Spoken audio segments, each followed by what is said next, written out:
Students, I am going to describe you the next topic of fourth chapter, Thinkers' Beliefs in Buildings. The topic is development of Mahayana Buddhism. So, most important thing to understand is that how this concept came into existence. So, remember this.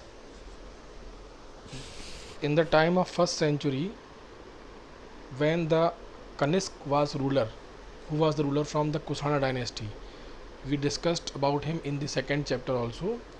So, in the time of Kanishk, the Buddhism was divided into two sects, in two branches. One of was them Mahayana Buddhism, and second one was them Hinayan Buddhism. ध्यान रखिएगा, Mahayana, another one was Hinayana. अब ये हीनयान और महायान में क्या difference था, महायान और हीनयान का डिवीजन कैसे हुआ, ये हम डिस्कस करते हैं. ठीक है, आपके लिए काम की बात यह है कि in the first century, in the time of Kanishka, the Buddhism divided into two parts, Mahayana and Hinayana. So I am telling you about the Hinayana first. Hinayana, the people who were following the old teachings of Gautam Buddha, means they were orthodox type of person. They just adopted the teachings what were given by the Gautam Buddha, and they did not adopt any type of modernization in Buddhism. On the other hand, the followers of Mahayana, they adopted the teachings of Gautam Buddha with some modification.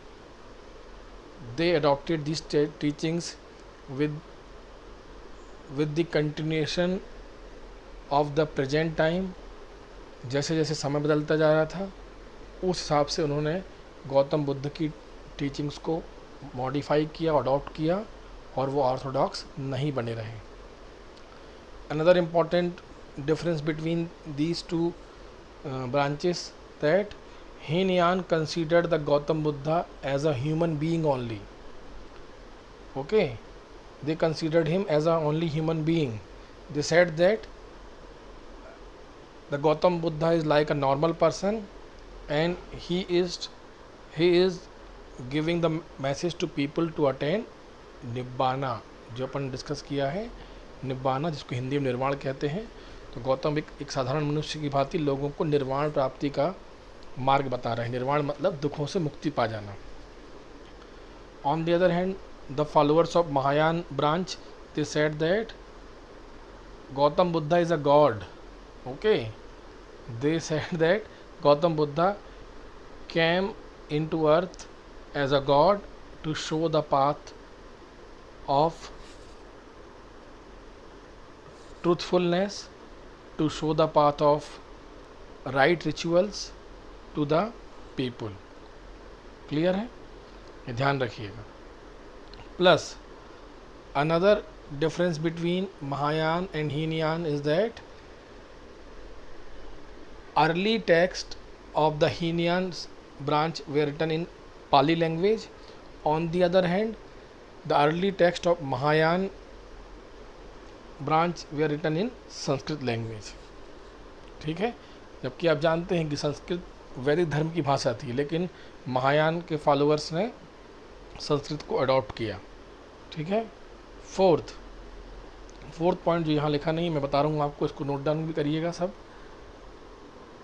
Hinayana was spread specially in Sri Lanka, Mongolia.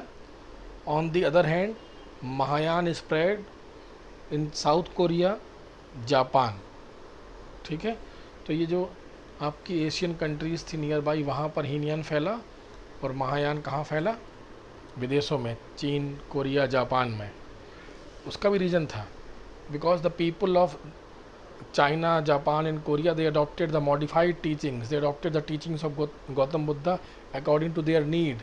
So they did not rigid with the old teachings or whatever is told by the Gautam Buddha or whatever written in Tripitakas, they did not just adopted them, they modified the things which were written in these Jatakas or Tripitakas and other Buddhist texts.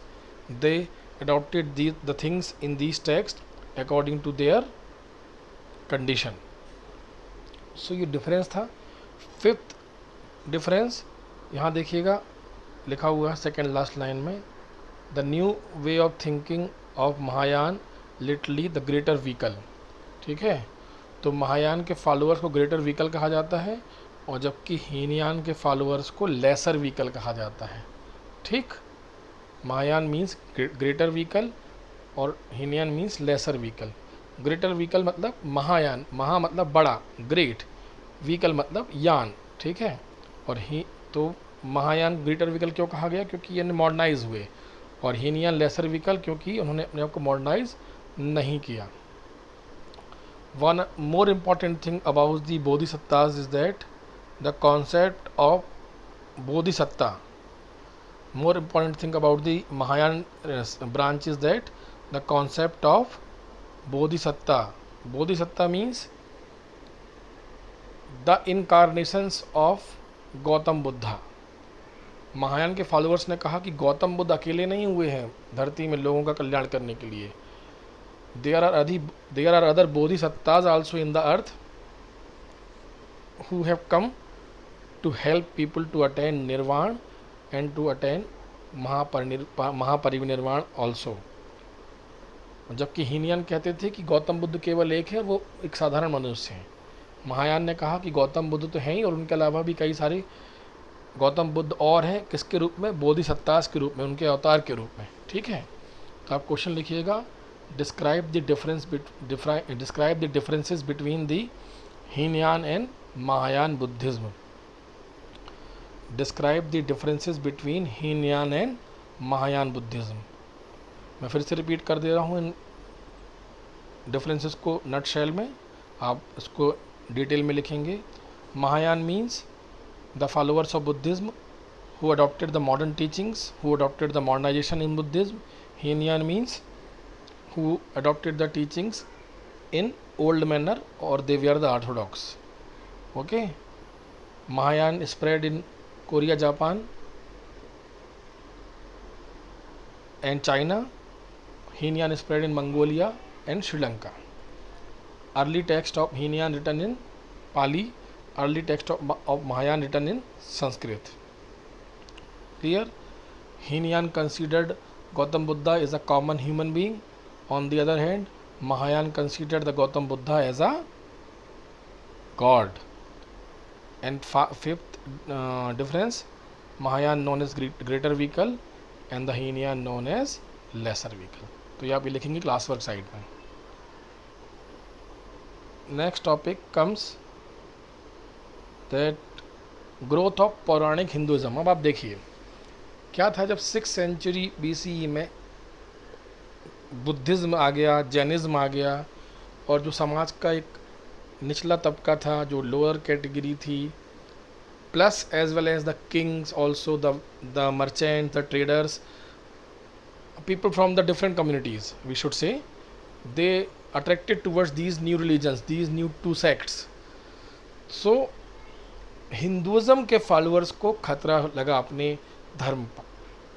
ठीक है, तो Hinduism के followers ने भी अपने धर्म को modify किया, अपने धर्म को भी मॉडर्नाइज किया, ताकि एक ऐसे लोग, ऐसा जो वर्ग था जो हिंदुज़म से कन्वर्ट होकर के, या वी शुड से जो बुद्धिस्ट रिलीजन की ओर या जैनिज़ रिलीजन की ओर चला गया था, उनको आकर्षित करने के लिए, अपनी ओर वापस लाने के लिए हिंदू लोगों ने भी काम किया. So in this period 2 important traditions developed within Puranic Hinduism. Hinduism में भी 2 important parts, 2 important sects, 2 important branches develop हुए. One was them Vaishnavism and other one was that Shaivism. Vaishnavism and Shaivism. अभी वैष्णिज्म का मतलब क्या होता है? Vaishnavism is a form of Hinduism within which Vishnu was worshipped as the principal deity. In the case of Vaishnavism, cults were developed around the various avatars or incarnation of Lord Vishnu. According to Vaishnavism, there are 10 avatars of Vishnu. Vaishnavism is mainly concentrated on the for the worship of Lord Vishnu. Plus, they said that Vishnu has taken a lot of avatars or incarnations, and they came to earth in different types of form. For example, Lord Ram, Lord Krishna, Bhagwan Jagannath, all these are the different avatars of the Lord Vishnu. ठीक है. Avatars were forms that the deity was believed to have assumed in order to save the world whenever the world was threatened by evil forces. इन्होंने इसका reason भी दिया कि भगवान को कब कब अवतार लेना पड़ा, जब धरती में बहुत ज़्यादा ईविल्स या बहुत ज़्यादा पाप बढ़ गए. So they said that lord Vishnu had to take so many avatars to remove the all the evil forces from the earth. Another form was Saivism. Saivism is in the tradition within which Shiva was regarded as the chief god. Shiva was symbolized by the linga, शिवलिंग सब जानते हैं हम, although he was occasionally represented in the form of human figure too. तो Saivism में भगवान शिव की आराधना की जाने लगी, और मोस्टली भगवान शिव की जो आराधना थी, जो वर्शिप थी, it was done in the linga form. Shivling के तौर पर पूजा की जाती है. मोस्टली हिंदुओं घर में शिवलिंग आपको देखने को मिल जाएगा. Plus there are other temples also where the statue of a lord Shankar is established. Some of these deities were represented in sculptures. All such representations depicted a complex set of ideas about the deities. To understand the meaning of the sculpture, historians have to familiar with the Puranas. अब देखिए, different types of sculptures were made in the different types of temples. We discussed in the earlier video also when we were discussing about the symbols of Buddhism कि हिंदू मंदिरों में भी बहुत सारे sculptures बने हुए हैं, बहुत सारी पत्थरों में मूर्तियाँ बनी हुई हैं. तो उन मूर्तियों की कहानी समझने के लिए पुराणों का सहारा लेना पड़ता है हिस्टोरियंस को. पुराण क्या होते हैं, क्वेश्चन 1 मार्क का भी आता है, लिख लीजिएगा. What is the meaning of Purana, या what is the story of Purana, और what is the theme of the Purana. Puranas contained stories about gods and goddesses. They were written in simple Sanskrit and we are meant to be read aloud to everybody. Purana में क्या है, stories हैं about gods and goddesses which were written in simple Sanskrit language. How much truth is there in the Purana stories, it is not known, but there are so many Purans which were known by the different people of the Hinduism, and the followers of the Hinduism, they have a belief on Puran also. Puranas evolved through interaction amongst people priest. पुराण की रचना कैसे हुई, आप देखिएगा किन के बीच में interaction हुआ. जो स्टोरी लिखी गई पुराणों में, पीपल और प्रीस्ट के बीच में, मर्चेंट्स में, ordinary man and women who travelled from place to place sharing ideas and beliefs about gods and goddesses. So different types of cultures, different types of gods and goddesses, they were discussed in the different types of Puran. Garun Puran, Matsya Puran, Shiv Puran, Vishnu Puran. These are some forms of the Puranas which are found in the Hindu tradition. So different types of stories about the gods and goddesses written in Puranas. So historians take help of Puranas to describe the different types of sculptures which are made in the temples. For example, Vasudev Krishna was an important deity in the Mathura region. सब जानते हैं, मैंने discuss भी किया. कृष्णा को, भगवान कृष्ण को विष्णु का ही अवतार माना जाता है. मथुरा रीजन में बहुत फेमस है. लॉर्ड जगन्नाथ उड़ीसा बंगाल साइड बहुत फेमस है. Over centuries his worship is spread to other parts of the country as well.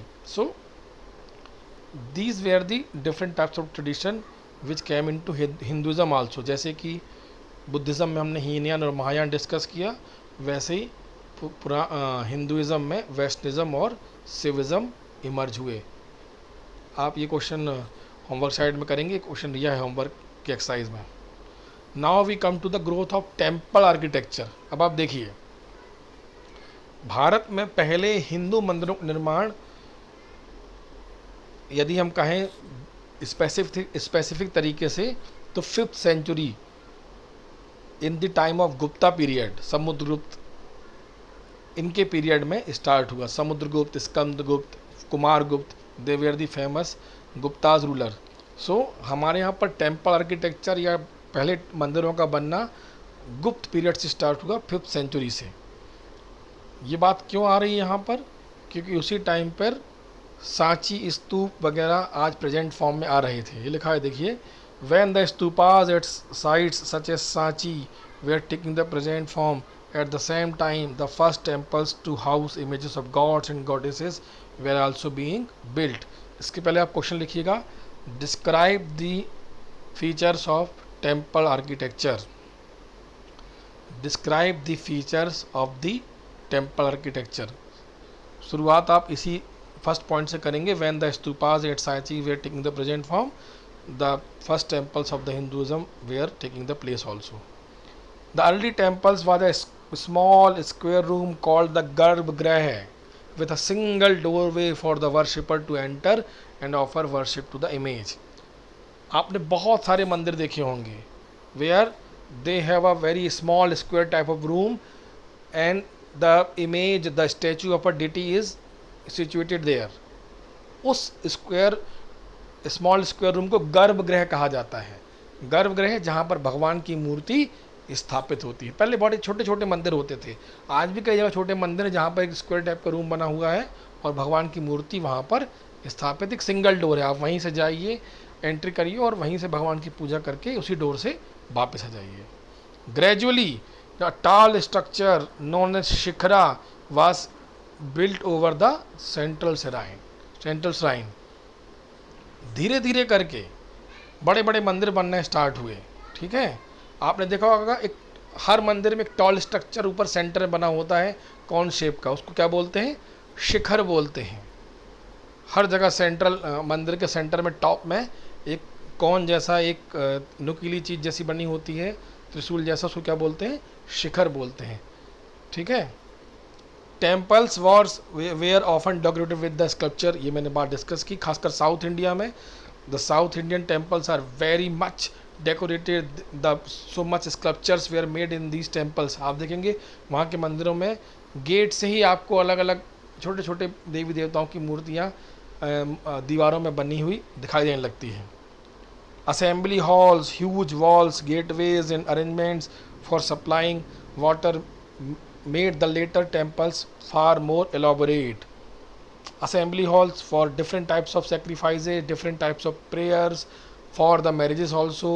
बड़े बड़े गेटवे आपने देखे होंगे, तिरुपति बालाजी का मंदिर चले जाइए, शिरडी में साईं मंदिर चले जाइए, ये सारे मंदिरों में आपको बड़े बड़े हॉल्स, बड़ी बड़ी दीवारें, गेटवे सब जगह आपको देखने को मिल जाएंगे। मीन्स जो टेम्पल प्रेमाइसिस होता है वो बहुत बड़ा होता है इन मंदिरों में। लेटर ऑन डेवलप हुआ ये सब structure.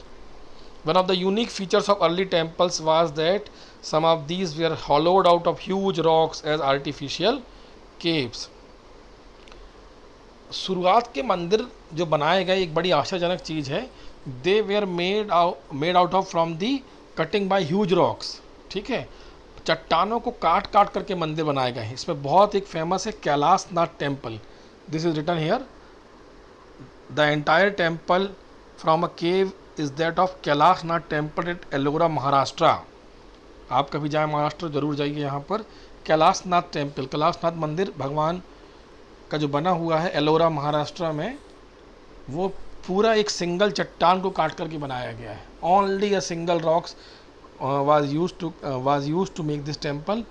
It was cut from the different parts and then this temple was made। तो अर्ली जो टेम्पल्स बनाए गए चट्टानों को काट काट करके बनाए गए हैं। Later on the different types of material started to use in the temples. तो ये पूरा आंसर आप लिखेंगे जो अभी मैंने क्वेश्चन दिया उसमें। फीचर्स ऑफ टेम्पल आर्किटेक्चर में गर्भगृह, shikhara, assembly halls, huge walls, all these things will come in the answer. Now the last topic come of this chapter is that problems faced by the European scholars while studying the sculptures. देखिए, mostly our history is written by the European scholars, specially in the time of the British. तो जो European scholars यहाँ पर India में आए, उनको बहुत समस्या हुई। They have had a lot of problem to understand what is the meaning of the different types of sculptures which were made in the different temples or different Buddhist site. Okay, what were the reasons behind that? ये भी question बनता है। What were the reasons for the problems faced by the European scholars to understand the sculptures? Okay, what were the reasons of the problems faced by the European scholars to understand the sculptures? तो पहला reason जो था वो था local traditions and beliefs. Okay, firstly the European scholars they are not familiar with the local tradition and beliefs. They did not know anything about the India, they did not know about the different types of culture, customs and rituals they are adopted in the different parts of the country. Even at the present time, we also don't know different types of cultures are used in practice in different states in India. They were horrified by the image of half human and half animals. ऐसी भी मूर्तियाँ बनती थी जिसमें half human की आधी image होती थी और हाफ एनिमल्स होती थी। ठीक है, दे considered the Indian sculptures inferior to that of European sculptures from Greece with which they were very familiar. This was because they compared the Indian sculpture to the image of Greece which they were familiar. They always said that the Indian sculptures, the Indian architecture is very inferior from the European sculptures. हमेशा उन्होंने अपने European style की ही तारीफ की, प्रशंसा की है और इंडियन आर्किटेक्चर को, इंडियन स्कल्पचर्स को कम माना है। ठीक है, सेकेंड रीजन क्या था उनके प्रॉब्लम का? The art historian use to take the help of textual traditions to understand the meaning of sculptures. क्या होता है, हिस्टोरियंस किसी भी स्कल्पचर के बारे में या किसी भी मंदिर के बारे में या किसी भी आर्टिस्टिक साइट, मॉन्यूमेंट्स के बारे में जब लिखते हैं तो उसके लिए अदर टेक्सचुअल ट्रेडिशन का, मीन्स अदर टेक्स्ट का सहारा लेते हैं। They can not just right the things और द स्टोरी और any other thing by just seeing the sculpture or by seeing the stone or any image, because every person has different type of meaning of for the different types of sculptures. तो art historians के लिए सबसे बड़ा source क्या होता था history लिखने का? Textual traditions. While this is better strategy than comparing the images found in India with that of Greece, but it was not always easy to use. For example, to identify the sculpture along a huge rock in Mahabalipuram, art historians have to search through the Puranas. So it was very difficult for them to understand the real meaning of sculpture, the real meaning of different types of stone architecture were made in the Indian temples. So they had to take the help of Puranas also to verify the sculptures which were made in the temples. So these types of problem faced by the European scholars to understand the Indian sculptures. So यहाँ पर ये lesson and होता है. We will discuss the new chapter in the new video. Thank you.